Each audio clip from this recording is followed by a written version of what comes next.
হযরত শুরাইহ ইবনু হানি রহমাতুল্লাহি আলাইহি থেকে বর্ণিত।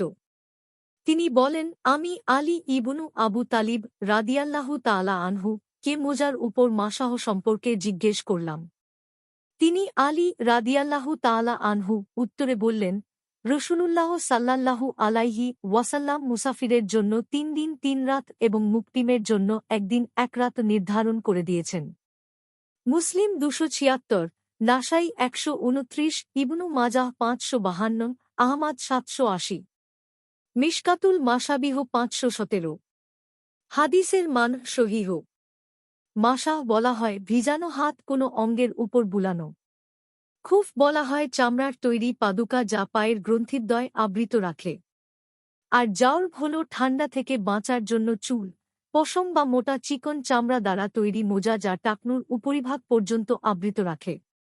মোজার উপর মাসাহ করার বিষয়টি রসূল সাল্লাল্লাহু আলাইহি ওয়াসাল্লাম থেকে মুতাওয়াতির সূত্রে প্রমাণিত।